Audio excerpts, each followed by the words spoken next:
Welcome back. In the last video, we covered the topic of non-linear relationship and how to model them using ensemble models such as random forest, decision tree, as well as AdaBoost.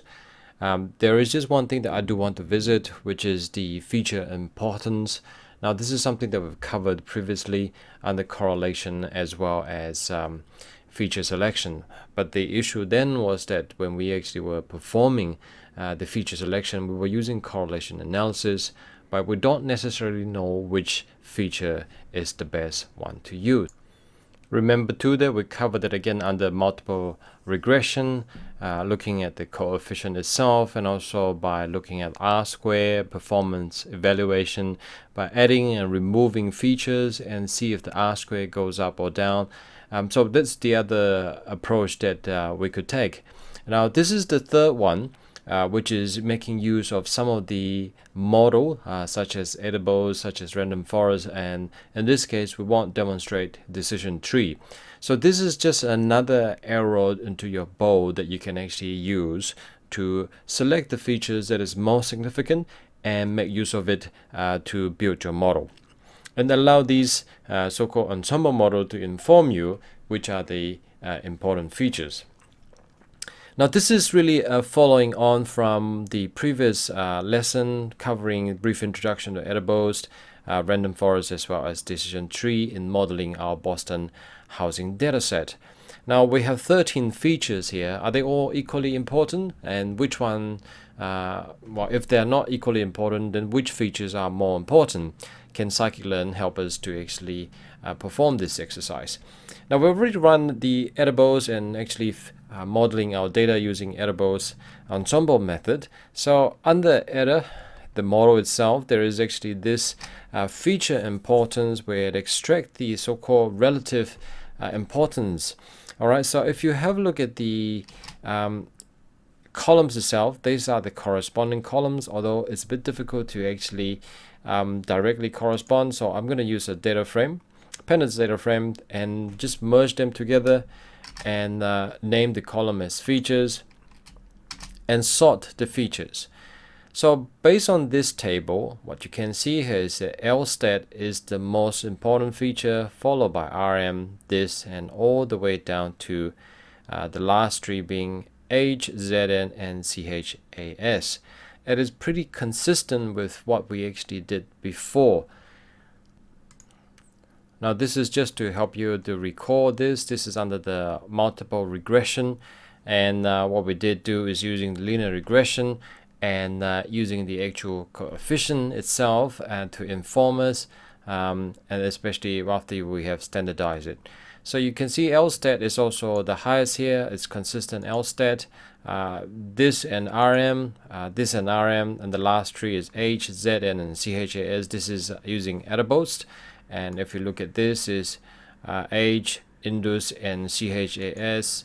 So a slight variation, but Indus is also fairly lower at the bottom. So they are fairly consistent. So if I plot that out, and what you can see here is that these first four really contribute a lot in terms of explaining the variability of the underlying median house price. So if we look at random forest, we can do the same exercise. If we plot that out, and what you can see here is LSTAT against the top, followed by RM, and then it tapered down really quickly. CHAS, ZN are still the bottom. Age is about the middle, but they are still actually very small. So you can see that these lower portion here is just a small band. They seem to fluctuate quite a fair bit. But the funny part here is the DIS, right? It's actually quite prominent under Ada. Well, that's not funny actually. It's consistent under random forest as well. Well, that's really the end of this video lesson. What I would like you to do right now is to actually, well, do this simple, really simple exercise. Run through this feature importance again, but the slight variation is this. Now, when we actually were doing the decision tree, we only select one feature to run our model.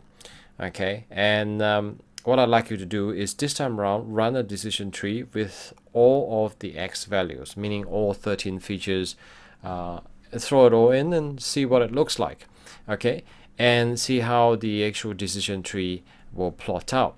And the second thing is, after you've done that, come down and run the actual feature importance and see if decision tree output actually agrees with what we have here. So take a few moments, pause the video now, and go and try this exercise.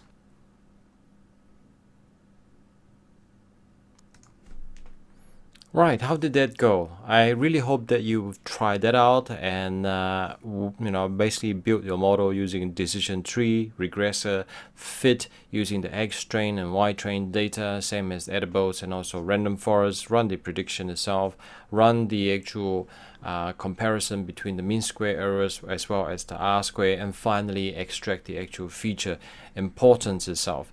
So this is my code. Allow me just run that for you. What you can see here, the mean square error is actually higher than both the random forest as well as the edibles.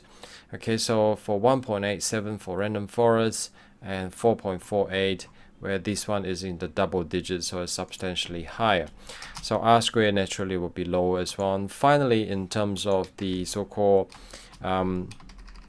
features importance, if you have a look at this, you can see that RM is ranked as number 1, followed by LSTAT, and this is still the same 3. It's just that the so-called order is slightly different. It seems like for random forest and also this is edibles, agree that LSTAT is the most important, followed by RM and DIS, and for the decision tree method, it seems to disagree in terms of the sequence. So that really comes to the end of this lesson on revisiting feature importance. I hope you have found it useful, and this video really highlight to you that there are multiple ways that you can actually extract the key features that actually have an influence over your model. So this is really one of the way that you can actually tackle this issue and identifying the key features. With that, I'm going to end this video. Thank you for watching.